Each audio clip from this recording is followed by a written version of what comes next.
여러분 가정마다 또 여러분의 삶의 터전에 하나님이 함께 하기를 주님의 이름으로 축복합니다. 오늘 예배를 통해서 하나님의 음성을 들으시고 오늘 예배를 통해서 우리를 향하신 하나님의 기쁘신 마음과 하나님의 뜻을 또 우리를 향하신 하나님의 간절한 소망을 우리가 오늘 예배를 통해서 깨닫고 또 그 은혜를 받고 돌아간다고 하면 하나님이 아마도 기뻐하실 줄로 믿습니다. 5월은 가정의 달이기도 하고 첫째 주일은 어린이 주일로, 둘째 주일은 어버이 주일로, 셋째 주일은 스승의 주일이면서 올해는 성령 강림 주일입니다. 아주 소중한 주일인데요. 이렇게 중요하고 축복된 주일에 우리가 함께 하나님 앞에 예배를 드릴 수 있다라고 하는 것은 이것은 참으로 큰 은혜가 아닐 수 없습니다. 오늘 성령 강림 주일에 우리에게 주시는 하나님의 말씀은 오늘 본문 요한복음 11장 36절로 46절 말씀까지를 통해서 하나님의 영광을 보리라. 주님이 그렇게 말씀하고 계십니다. 오늘 이 자리에 나온 저와 여러분의 삶 속에서 하나님의 영광을 보리라. 할렐루야. 여러분, 하나님의 영광을 다 볼 수 있기를 축복합니다. 이스라엘 백성들에게 있어서 하나님의 큰 영광을 언제 봅니까? 우리는 다 죽었구나. 그렇게 생각했던 이스라엘 백성들이 홍해 앞에서 우리는 다 죽었구나. 그렇게 생각했던 그들이 그 홍해를 가르시고 그 홍해 가운데 하나님이 길을 내시고 이스라엘 백성들을 건너가게 하시는 그 하나님의 영광을 이스라엘 백성들이 보았던 것이에요. 여러분, 여리고성이 아무리 엄청나게 단단히 쌓아 올린 철벽 같은 성벽이라 할지라도 하나님의 말씀을 듣고 이스라엘 백성들이 그 말씀을 따라 순종하며 나아갈 때 그 엄청난 여리고성이 무너져 내리는 하나님의 영광을 볼 수가 있었습니다. 오늘 성령 강림 주일에 하나님께서 오늘 본문 말씀을 통해서 여러분 한 사람 한 사람에게 하나님의 영광을 하나님이 보여주시기를 원하고 계시는 거예요. 그런데 오늘 본문 말씀 속에서 그렇게 하나님의 영광을 보여주시기를 원하시는 하나님의 간절한 마음이 오늘 본문에 가득 담겨 있어요. 그리고 그 말씀을 듣고 그 말씀을 따라 날아갈 때 하나님의 큰 영광을 볼 수가 있었음을 우리에게 보여주고 있습니다. 그래서 오늘 본문 말씀을 통해서 하나님의 영광을 보리라 그렇게 말씀하고 싶습니다. 하나님이 우리에게 그 말씀을 하고 계시는 것이요. 여러분, 성령 강림 주일은 예수님께서 십자가에서 죽으시고 부활하신 후에 50일째 되는 날 예수님은 하늘로 승천하시고 승천하시면서 500명이 모인 가운데 너희는 예루살렘을 떠나지 말라. 그리고 아버지의 약속한 성령을 받기까지 예루살렘을 떠나지 말라고 주님이 말씀하셨습니다. 그 말씀을 들었던 500명 성도 중에 120명이 그 말씀을 듣고 예루살렘의 마가라고 하는 다락방에 모여서 우리 교회 정도만큼 되는 이런 공간에 120명이 모여가지고 하나님 앞에 간절하게 기도합니다. 예수님의 말씀을 잊어버리지 않고 아버지의 약속한 성령을 받기까지 너희는 예루살렘을 떠나지 말라. 그리고 거기에서 아버지 약속한 성령이 내려오면 성령을 받으면 너희가 권능을 받을 것이다. 그리고 예루살렘과 유대와 사마리아와 땅끝까지 이르러 내 증인이 되리라. 그렇게 주님이 말씀하시면서 주님은 하늘로 구름을 타고 승천하시고 그 말씀을 들었던 120명, 500명 중에서 말씀을 잘 들은 사람이 120명이 마가의 다락방에 모여서 간절히 기도할 때 그 모인 무리 가운데 하늘문이 열리면서 바람 같은 성령, 불 같은 성령이 120명 가운데 하나님의 성령이 임했습니다. 그 성령을 받은 그들이 예루살렘과 유대와 사마리아와 땅끝까지 이르러서 복음을 증거해서 하나님께서 우리 이 땅인 한국까지 하나님의 복음이 증거되고 하나님의 나라가 확산할 수 있게 되었던 것입니다. 그 성령이 임한 그 날을 기념해서 우리는 성령 강림 주일이다, 이렇게 우리가 지키고 있는 것입니다. 우리는 지금 120명의 심정을 가지고 하나님 앞에 예배를 드릴 때 하나님께서 여러분 각 심령 가운데 바람처럼 불처럼 때로는 하나님의 평강으로 주의 성령이 여러분 각 심령에 임할 줄로 믿습니다. 특별히 오늘 성령 강림 주일에 오늘 본문 말씀을 계속 요한복음을 이어나가는 가운데 오늘 본문 말씀 가운데서 보면 하나님의 말씀을 잘 들었던 500명 중에 120명이 하나님의 성령을 받는 하나님의 영광을 보았던 것처럼 오늘 본문 말씀 가운데서는 주님의 말씀을 잘 들은 마르다가 말씀을 듣고 돌을 옮겨 놓음으로 말미암아 죽었던 나사로가 살아나는 영광을 본 것처럼 오늘 저와 여러분이 그와 같은 심정으로 하나님 앞에 예배를 드릴 때 하나님의 영광이 나타나게 될 줄로 믿습니다. 특별히 오늘 본문 말씀 가운데 보면 마르다라고 하는 여인이 나옵니다. 그 마르다와 예수님과의 대화 관계 속에서 주님이 우리에게 주시는 메시지를 들어야 할 것입니다. 그리고 오늘 본문에 나오는 이 마르다는 마치 오늘 예배하는 저와 여러분을 상징해주고 있는 것입니다. 아, 내가 혹시 마르다는 아닌가? 마르다 같은 모습으로 하나님 앞에 서 있는 모습은 아닌가? 우리는 한 번쯤 깊이 생각하면서, 그러나 그랬던 그 마리아가 주님의 말씀을 듣고 하나님의 영광을 볼 수가 있었습니다. 그래서 오늘 본문에 보면 39절에서 보면은 예수님은 마르다에게 이렇게 이야기합니다. 돌을 옮겨 놓으라. 따라서 해볼까요? 돌을 옮겨 놓으라. 예수님이 마르다에게 말씀하고 있어요. 내 앞에 있는 절망의 돌, 안 된다고 하는 돌, 불가능하다고 하는 돌, 그리고 나는 다 끝났다라고 하는 돌, 그 돌을 치우라 라고 주님이 마르다에게 지금 이야기하고 있어요. 그래서 그 말씀 속에 돌을 옮겨 놓으라 라고 하시는 그 말씀 속에는 주님의 메시지가 들어있는 거예요. 그 주님의 메시지를 오늘 들을 수 있기를 바랍니다. 나사로의 죽음은 끝이 아니다라고 말씀하는 거예요. 그의 죽음을 통해 하나님의 영광을 나타내고자 하시는 것이 주님의 생각이었어요. 지금 나사로의 죽음이 끝이라고 생각하느냐? 여러분의 인생에 고난이 있고 때로는 아픔이 있고 때로는 어렵다고 생각하느냐? 그래서 너의 인생이 끝이라고 생각하느냐? 너에게 찾아온 그 고통, 너에게 찾아온 절망, 너에게 찾아온 그 아픔이 너의 인생 끝이라고 생각하느냐? 아니라는 것입니다. 주님은 말씀하는 거예요. 돌을 옮겨 놓으라는 거예요. 아니라는 거예요.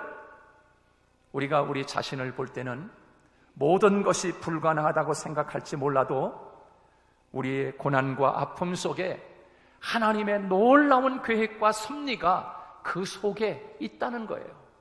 돌을 옮겨 놓으라라고 하시는 그 말씀 속에는 이와 같은 주님의 메시지가 담겨 있는 거예요. 걱정하지 마. 내 인생 끝이 아니야. 걱정하지 마. 너의 삶이 이제는 다 끝났다고 생각할지 몰라도 그렇지 않아. 여러분, 예수님이 39절에서 그 메시지를 우리에게 주고 있는 것이에요. 그래서 주님이 돌을 옮겨 놓으라고 그렇게 말씀하시는데 우리와 같은 마르다가 뭐라고 이야기합니까? 주여, 주여, 죽은 지가 이미 나흘이 되어서 벌써 냄새가 납니다. 송장 썩는 냄새가 나는데요. 다 끝났어요, 주님. 돌을 옮겨 놓으라니까? 끝났다니까요, 주님. 냄새 나잖아요, 냄새요. 돌을 옮겨놔. 끝난 거 아니야. 여러분 같으면 어떻게 하시겠어요? 자, 이런 상황 속에서 마르다가 이제 주님도 어떤 일도 하실 수 없고 나의 이런 상황 속에서 내 인생 이제 끝났습니다 라고 하는 마르다의 고백 아닙니까? 냄새가 나나이다 라고 하는 그 메시지, 마르다의 메시지 속에는 다 끝났습니다. 주님도 하실 수 없습니다. 이제 그만두시지요. 오시려면 진작 오셨어야지요. 진작 하셨어야 되는 거 아닙니까? 이제 다 끝났는데 뭘 하신다는 겁니까? 냄새가 나는데요. 마르다의 신앙이 그것이. 지금 나의 형편을 보면 소망이 없어요. 나의 모습을 보면 이제 다 끝났다고 생각하는 거예요. 여러분, 마르다가 가진 믿음이 어떤 믿음입니까? 보이는 것이 전부인 것이 마르다의 믿음이었어요. 그러나 주님은 보이는 것이 전부가 아니야. 보이지 않는 것 속에 신비로운 하나님의 역사가 있어. 보이지 않는 그 속에 숨겨져 있는 하나님의 역사가 그 속에 있어. 보이는 것이 전부가 아니야. 믿음이라고 하는 것은 보이는 것이 아니라 보이지 않는 것을 볼 줄 아는 것이 그게 믿음이야 라고 주님이 가르쳐 주시는 거예요. 여러분, 마르다는 그런데 이렇게 이야기합니다. 아닙니다. 보이는 것이 전부거든요. 이미 썩어 냄새가 나니 이제 끝이라고 이야기합니다. 절망이라고 이야기합니다. 그런데 주님은 아니야, 돌을 옮겨 놓으라고 주님이 계속 마르다와 실갱이를 하고 있어요. 여러분, 그것이 보이지 않습니까? 혹시 여러분이 마르다처럼 주님, 저희 가정에 진작 오셨어야죠. 주님, 내 인생의 문제에 진작 오셔서 해결해 주셨어야죠. 주님, 이제 다 끝났거든요. 주님, 이제 나는 인생 끝입니다.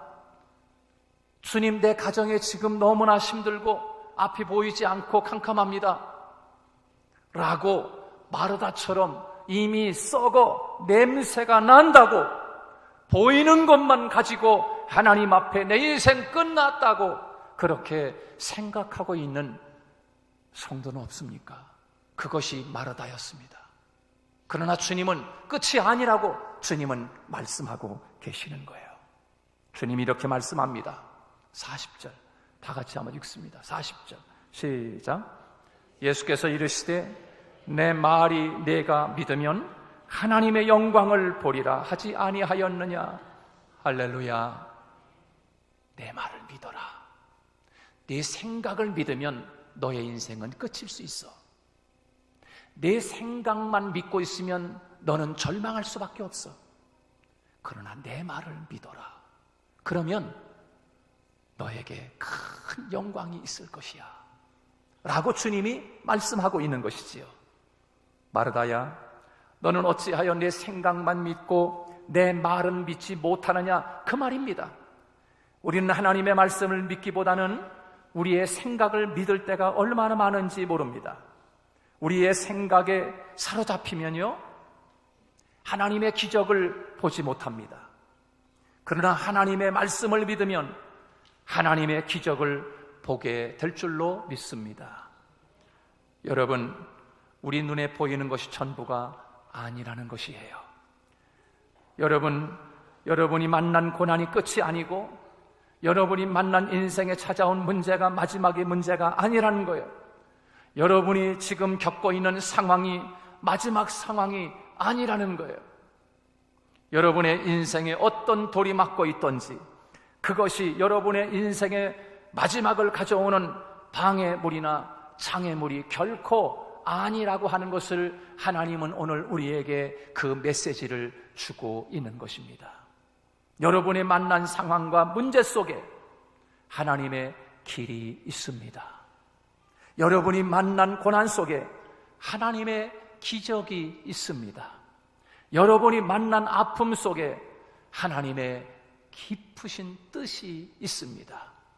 주님이 마르다에게 내 말을 믿으면 하나님의 영광을 보리라, 이 말은 오늘 우리에게 주시는 메시지 아니겠습니까? 여러분, 우리에게 닥친 고난과 문제 뒤에 있는 하나님의 영광이 무엇입니까? 영광이 무엇입니까? 우리는 마르다의 가정에 찾아온 것처럼 저와 여러분의 가정에도 크고 작은 문제들이 찾아올 때가 참 많이 있습니다. 어떤 사람은 경제적인 문제 때문에 어려움을 당하는 가정이 있고요. 또 어떤 가정은 질병이 찾아와서 큰 어려움을 겪는 가정이 있습니다. 어떤 가정은 나사로가 죽는 그런 엄청난 큰 문제가 찾아올 수 있어요. 그러나 주님이 오늘 말씀하시는 것은 그런 문제가 찾아올 수 있다. 그러나 그 문제 속에 하나님의 영광이 있음을 우리에게 말씀하고 있는 것입니다. 여러분, 그 문제 속에 하나님의 뜻이 있음을 우리에게 말씀해 주고 있는 것이에요. 그것이 첫 번째 우리에게 주시는 메시지인 것입니다. 너에게 찾아온 문제 속에, 너의 가정에 찾아온 문제 속에, 그 속에 하나님의 뜻이 있다 라고 주님이 가르쳐 주시는 거예요. 그런데 우리는 이렇게 기도할 때가 있잖아요. 주님, 나에게 이런 문제가 왔습니다. 우리 가정에 이런 문제가 왔습니다. 하나님, 이 문제 빨리 해결해 주세요. 빨리 해결해 주세요. 우리 이렇게 기도할 때가 많지 않습니까? 마치 엄마 아빠가 휘초리를 들고서 종아리 걷어, 그리고서 엄마 아빠가 아이를 휘초리를 종아리를 딱 칠 때 이 아이가 엄마 왜 때려요? 왜 때려요? 하면서 아이가 오히려 엄마에게 대들거나 왜 때리냐고 막 울어제끼고 자기가 잘못은 알지도 못하고 깨닫지도 못하고 왜 맞는지도 모르고 그러고 있다면 때리는 부모님의 마음이 더 아픈 거지요. 그런데 이 아이가 매를 맞으면서 엄마 더 때려주세요. 2대 갖고 되겠어요? 엄마, 저는 이런 큰 잘못을 했어요. 앞으로 이런 잘못을 하지 않기 위해서는 한 대 더 세게 때려주세요. 이렇게 이야기하는 아이가 있다면 그 아이는 성숙한 아이예요. 엄마가 휘초리를 들은 대가, 값어치가 있는 거예요. 그 아이는 그 문제로 인해서 다시는 엄마 아빠의 마음을 썩이지 않을 거예요. 마찬가지로 하나님이 저와 여러분에게 하나님의 큰 의미 가운데 하나님의 뜻을 담아서 하나님이 우리에게 어떤 때는 경제적인 문제로, 어떤 때는 사고로, 어떤 때는 질병으로 하나님이 우리들의 가정 속에 하나님이 주고 싶어하는 것을 담아서 그 문제 속에 담아놨는데 우리는 그 하나님의 깊은 뜻을 깨닫지 못하고 하나님 앞에 오히려 불평하거나 하나님 이제 다 끝났어요, 내 인생 끝이에요, 이렇게 자포자기 할 때가 얼마나 많이 있느냐라고 하는 것입니다. 사랑하는 여러분, 오늘 하나님께서 우리에게 42절에서 이렇게 말씀하고 계세요. 우리 42절 말씀 한번 같이 읽습니다. 시작. 항상 내 말을 들으시는 줄을 내가 알았나이다. 그러나 이 말씀하옵는 것은 둘러선 무리를 위함이니 곧 아버지께서 나를 보내신 것을 그들로 믿게 하려 함이니라. 여러분, 마르야와 마르다 가정에 왜 이런 엄청난 문제를 줬습니까? 죽을 병을 주고 나사로가 죽는 엄청난 문제를 왜 그 가정에 주었습니까? 하나님의 뜻이 있기 때문입니다. 어떤 뜻입니까? 42절에서 많은 사람에게 예수님을 믿게 하기 위하신 하나님의 뜻 때문에 마르다의 가정에 그와 같은 큰 문제를 주님이 안겨준 거예요. 만약 하나님이 저와 여러분의 가정에 크고 작은 문제가 다가왔다고 하면 그 문제 속에 하나님이 담아놓으신 뜻을 깨닫는 여러분 되시기를 주님의 이름으로 축복합니다. 그것을 하나님은 오늘 말씀을 통해 첫 번째 우리에게 주시는 메시지이고요, 두 번째 메시지는 우리에게 주시는 메시지는 우리에게 다가온 크고 작은 문제 속에 하나님의 영광이 있을 것이다 라고 말씀하시는 메시지를 우리에게 주고 있는 거예요. 여러분에게 다가온 크고 작은 문제를 통해서 여러분의 삶 속에, 문제 속에 하나님의 영광이 드러나기를 주님의 이름으로 축복합니다. 그래서 우리는 이렇게 기도해야 돼요. 하나님, 내가 지금 당하고 있는 이 문제 속에서 하나님의 영광이 드러나기를 원합니다. 하나님 영광 받으십시오. 하나님 큰 영광 받으시기를 원하십니다. 이렇게 하나님 앞에 기도할 수 있기를 원합니다. 주님이 마르다에게 그것을 가르쳐주고 있습니다. 내가 내 말을 믿으면 영광을 보리라, 하나님의 영광을 보리라 라고 말씀하고 있는 거예요. 그 말씀을 믿고 돌을 옮겨 놓으라 그랬을 때 주님은 말씀합니다. 나사로야 나오너라 라고 주님이 말씀했을 때 죽었던 냄새나는 송장 그 나사로가 수죽을 동인 채로 그 무덤에서 강시처럼 걸어 나오는 거예요. 하나님의 영광을 보았어요. 많은 유대인들이 예수님을 믿었어요. 하나님의 뜻이 이루어졌어요. 하나님의 영광이 나타났어요. 할렐루야. 여러분의 가정과 삶 속에 그와 같은 모든 크고 작은 문제가 왔을 때, 아, 이 문제 속에는 하나님의 뜻이 있구나, 이 문제 속에는 하나님의 영광이 있구나 라고 하는 것을 기억하고 그 말씀을 잘 듣고 내 말을 믿으면, 내 말을 들으면 성령 강림 주일에 성령이 임한 것처럼 내 말을 믿으면 내가 하나님의 영광을 보리라 라고 우리에게 말씀하고 계시는 거예요. 지금 내게 찾아온 무엇이든 그 속에는 하나님의 영광이 있는 줄로 믿습니다. 지금은 아픔이고요, 지금은 고통이고, 지금은 손해보는 것 같고, 지금은 불이익을 당하는 것 같지만 그 속에 하나님의 신비로운 하나님의 섭리와 하나님의 뜻과 하나님의 영광이 담겨져 있음을 기억하고 날마다 믿음으로 승리하는 저와 여러분 되시기를 주님의 이름으로 축복합니다.